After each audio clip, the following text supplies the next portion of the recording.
شهر رمضان الذي أنزل فيه القرآن هدى للناس وبينات من الهدى والفرقان. الحمد لله رب العالمين والصلاة والسلام على خاتم الأنبياء والمرسلين وعلى آله وصحبه ومن تبعهم بإحسان إلى يوم الدين. أما بعد، أعوذ بالله من الشيطان الرجيم. بسم الله الرحمن الرحيم. أفلا يتدبرون القرآن أم على قلوب أقفالها.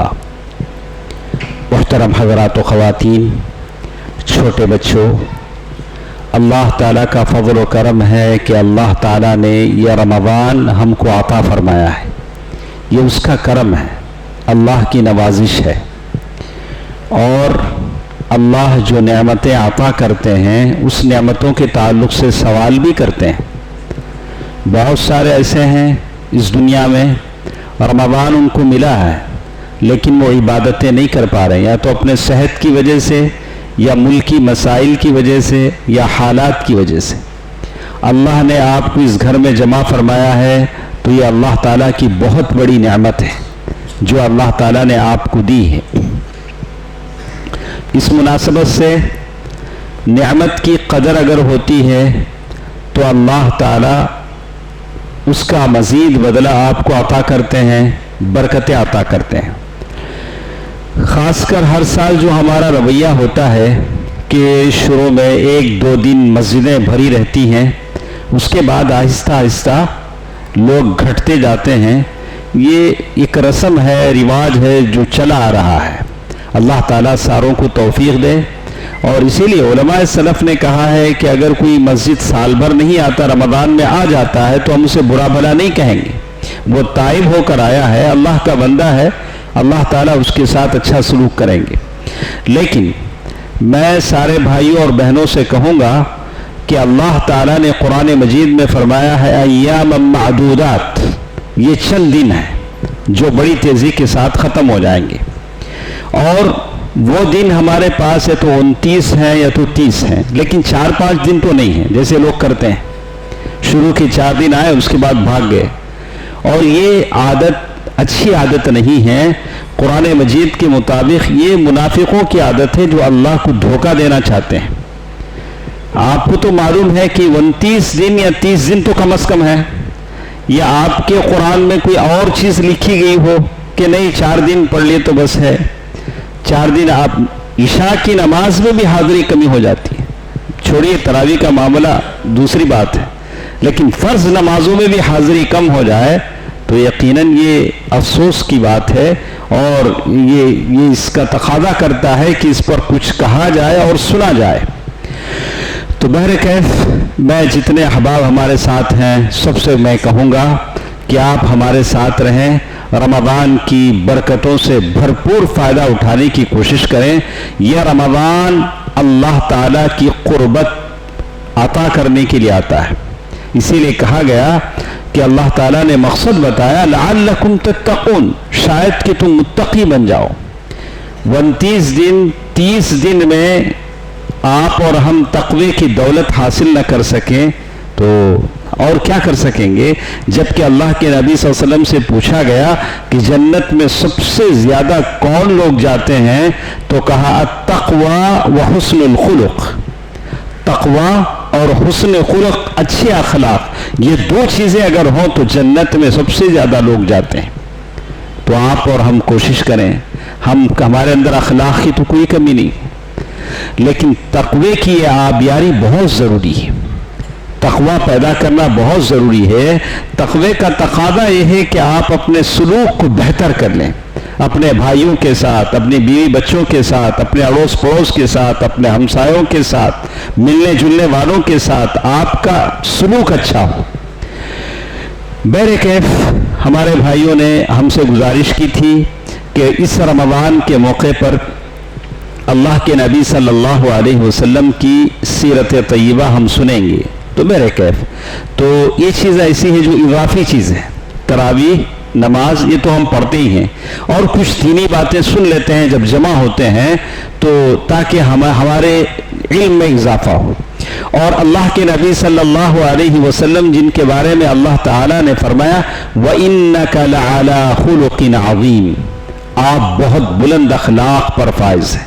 ام المؤمنین عائشہ صدیقہ رضی اللہ تعالی عنہ سے پوچھا گیا کہ اللہ کے نبی صلی اللہ علیہ وسلم کے اخلاق کیسے تھے، تو کہا کہ کان خلقہ القرآن، آپ کے اخلاق قرآن کے مشابہ تھے۔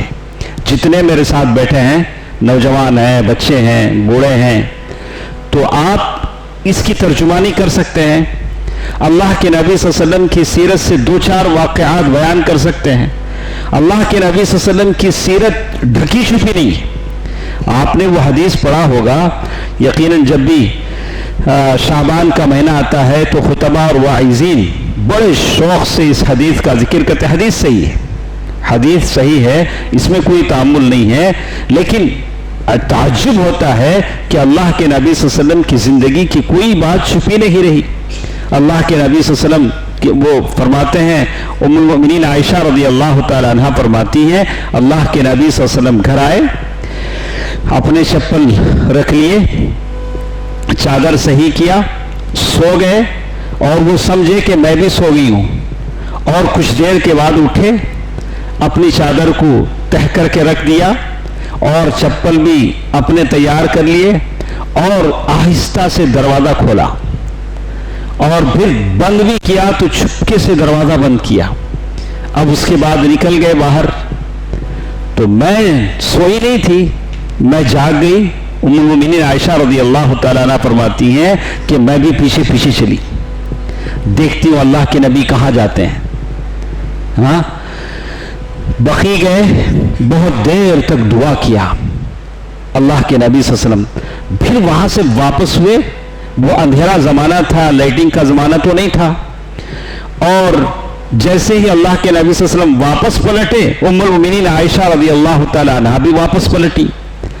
آپ تیز چلتے تو یہ اور تیز چلتی، اور اللہ کے نبی صلی اللہ علیہ وسلم کے کمرے میں داخل ہونے سے پہلے بستر پر بڑھ گئی، یہ جیسے سو رہی، اور سانس ہے کہ جلد آنے والے کا سانس اوپر نیچے ہوتا ہے۔ اللہ کے نبی صلی اللہ علیہ وسلم تو اللہ کے نبی تھے۔ اللہ کے نبی صلی اللہ علیہ وسلم نے پوچھا، عائشہ کیا بات ہے، آپ کی سانس اتنی اوپر نیچے کیوں ہے؟ تو پہلے تو سوچا کہ ٹال دیں، تو اللہ کے نبی صلی اللہ علیہ وسلم فرمایا کہ اگر تو نہیں بتائے گی تو اوپر والا تو بتا دے گا، بات صاف ہے۔ تو ام المؤمنین عائشہ رضی اللہ تعالیٰ نے کہا کہ اچھا ہے کہ میں خود ہی بتا دوں، اوپر والے کے بتانے سے پہلے میں خود ہی بتا دوں۔ تو انہوں نے سارا واقعہ بیان کیا کہ آپ اٹھے تو میں بھی آپ کے ساتھ چلی، اور جب واپس ہوئے تو میں بھی واپس ہوئی۔ تو اللہ کے نبی صلی اللہ علیہ وسلم نے ایسے سینے پر ہاتھ مارا، کہا کہ عائشہ کیا تو سمجھتی ہے کہ اللہ اور اس کا رسول تیرے ساتھ بے انصافی کرے گا؟ اللہ اور اس کا رسول تیرے ساتھ بے انصافی کرے گا۔ تو کمرے میں تھی، جبریل میرے پاس آئے، لیکن اس وقت جبریل کمرے میں داخل نہیں ہو سکتے تھے، اس لیے کہ وہ سونے کا وقت تھا، آدمی کے جسم پر کپڑے، کہا کہ سونے کا وقت تھا، جبریل باہر کھڑے، انہوں نے مجھے پکارا اور میں ساتھ گیا۔ اللہ نے حکم دیا کہ میں بقی کے لوگوں کے لیے دعا کروں۔ دیکھا آپ نے، ایک ایسا موقف ہے اللہ کے نبی صلی اللہ علیہ وسلم کا جو مومنوں کو بتلایا گیا ہے، آپ کے اخلاق بتلائے گئے۔ اللہ کے نبی صلی اللہ علیہ وسلم کی بیوی کے ساتھ کیسے اخلاق آپ کے ہیں صلی اللہ علیہ وسلم۔ سیرت پڑھنے کا مقصد یہ ہوتا ہے کہ آپ اپنی زندگی میں اسے لاگو کریں، اپنی زندگی میں اسے آپ لاگو کریں۔ اور کان خلقہ القرآن، اللہ کے نبی صلی اللہ علیہ وسلم کے اخلاق قرآن جیسے تھے، قرآن جیسے تھے۔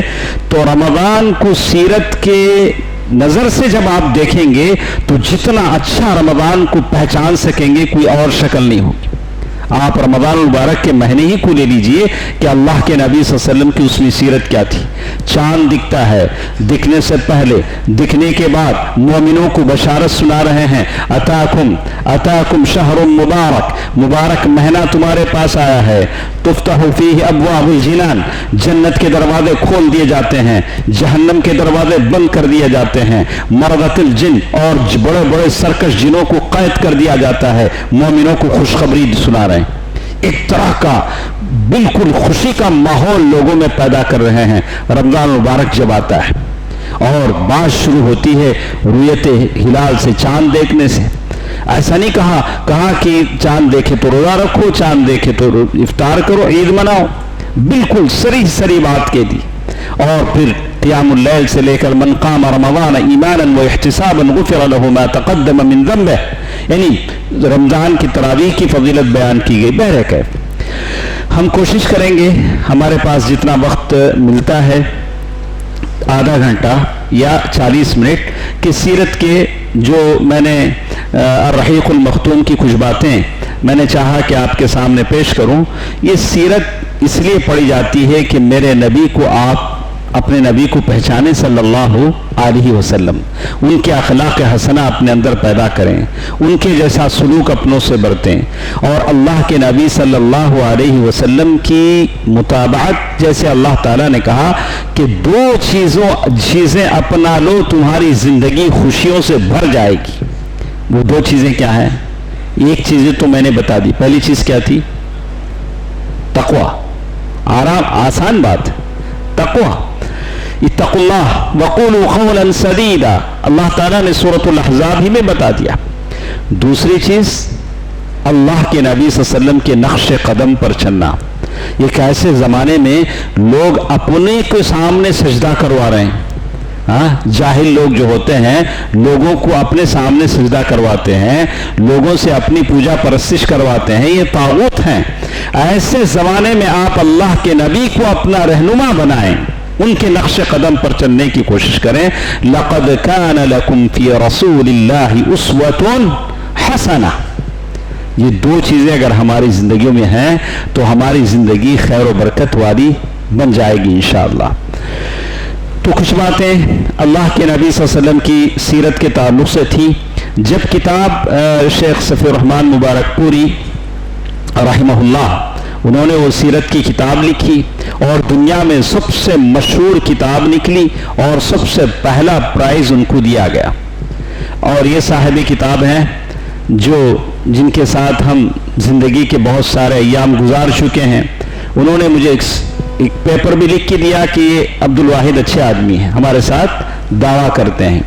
تو مدینے میں ہم لوگ جاتے تھے، بیٹھتے تھے، بہت سادہ مزاج رہتے تھے، بہت سادہ مزاج، تواضع، انکساری، عاجزی. تو انہوں نے یہ کتاب لکھی. ایسا محسوس ہوتا ہے آپ اس کتاب کو سنیں گے، پڑھیں گے تو آپ کو لگے گا کہ ہم اس مدینے کے ماحول میں ہیں.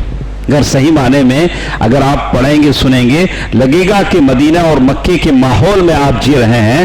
تو کتاب کو انہوں نے شروع کیا سب سے پہلے عرب جہاں اللہ کے نبی صلی اللہ علیہ وسلم اس محل وقوع میں اللہ کے نبی صلی اللہ علیہ وسلم کو مبعوث کیا گیا. تو یہ عرب جغرافی لحاظ سے کہاں ہوتا ہے؟ ریڈ سی. اور اسی طرح اس کا جو جغرافی ماحول ہے اس کو انہوں نے بتایا کہ عرب کہاں پڑتا ہے، عرب کی وہ سرزمین کون سی ہے. تفصیل کا ہمارے پاس وقت نہیں ہوتا، صرف مختصر ہم بتائیں گے. اس کے بعد انہوں نے عرب قوموں کا تذکرہ کیا. یہاں ہم ہندوستان میں ہیں، جب بھی یہاں کی باتیں آتے ہیں تو یہاں کے لوگوں کا تذکرہ ہوتا ہے. یہاں جو قومیں بستی ہیں اس کا تذکرہ ہوتا ہے. چونکہ ہمارا تعلق اسلامی نظریے سے، ہم اسلام جہاں سے نکلا ہے اس کو جاننے کی کوشش کرتے ہیں. تو عرب قوموں کا تذکرہ کیا گیا کہ وہ کون سی قومیں تھیں، عرب عاربہ، عرب مستعربہ، ان تمام چیزوں کا انہوں نے یہاں ذکر کیا ہے انشاءاللہ. اس کے بعد جو چیز اہم جو بات ہمارے ساتھ ہوتی ہے عرب مستعربہ، یعنی وہ ابراہیم علیہ السلام جن کے جد امجد تھے. ابراہیم علیہ السلام جن کے بارے میں ہم جانتے ہیں کہ بڑا لمبا قصہ آپ نے پڑھا ہوگا. اس بات کو اچھی طرح ذہن میں رکھیں کہ ساری باتیں ہم سنتے آتے ہیں. اب تک جتنی عمر ہماری بہت ساری باتیں ہم سن چکے ہیں. ہم نے نہیں سنا کہ ابراہیم علیہ السلام اور نامی مقام میں پیدا ہوئے. ان کے باپ یا چاچا جیسے الگ الگ روایتیں ہیں، بت بناتے تھے. سارا واقعہ قرآن میں موجود ہے. ابراہیم علیہ السلام نے اپنے باپ سے کہا یا اے ابا جان، آپ ان بتوں کی پرستش کیوں کرتے ہیں؟ لا تعبد الشیطان، کبھی انہوں نے کہا شیطان کی پوجا مت کرو. ان الشیطان کان للرحمن عصیا، شیطان تو رحمان کا نافرمان ہے. تو ایک زمانے کے بعد باپ نے آپ کو